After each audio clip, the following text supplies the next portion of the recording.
We start with Afghanistan, where several refugees have a connection to the Bay Area. A Sarasota County deputy says with the help of his boss and other government and military officials, he was able to bring 33 of his family members to the United States. ABC Action News reporter McKenna King has that story.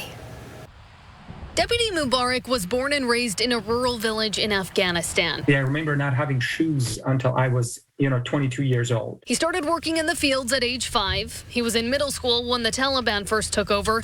Then shortly after he graduated high school, he started working for the U.S. military as an interpreter. My father encouraged me and my brother to go ahead and help international community, specifically, the United States, so that there is no misunderstanding between them and the public. He served as an interpreter for 8 years, alongside the U.S. Special Forces and alongside Marine Colonel Randy Hoffman, a cousin to Sarasota County Sheriff Kurt Hoffman.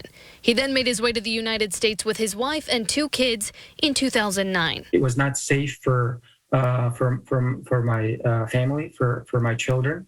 For the immediate family, and it was also not safe for me. Deputy Mubarak continued his work with the military in the U.S., even helping them build a mock Afghan village in California to assist in military training. All this while continuing his education, eventually earning his bachelor's and master's degrees.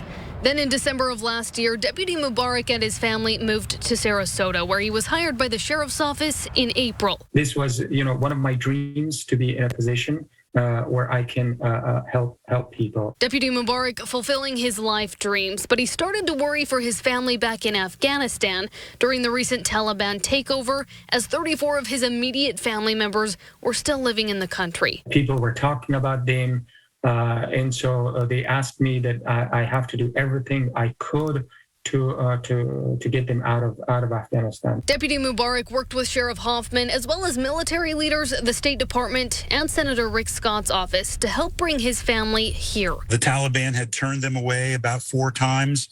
The 5th time they made it to a gate, there was an interpreter there who called out their name.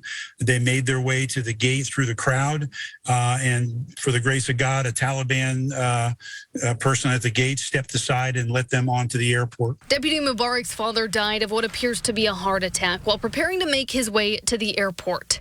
But 33 of his 34 family members were able to make it to Fort Bliss in Texas, where they're waiting on special immigrant visas. I really wish that my dad lived a little longer, because he's the one that started the whole thing. I just wanted him to come here and see the result of all of the things that he had been telling us to do. And now a man who has given so much to his country and the Tampa Bay community is in need of help from them. His entire family is going to come over here, and generations of young women who would be under Taliban rule, and his male family members who would probably be in danger of their life because of what he did for our country are here.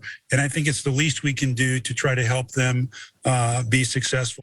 Now, Deputy Mubarak's family obviously has a long road ahead of them, so the Sheriff's Office has started a GoFundMe page. We've provided the link for that on abcactionnews.com.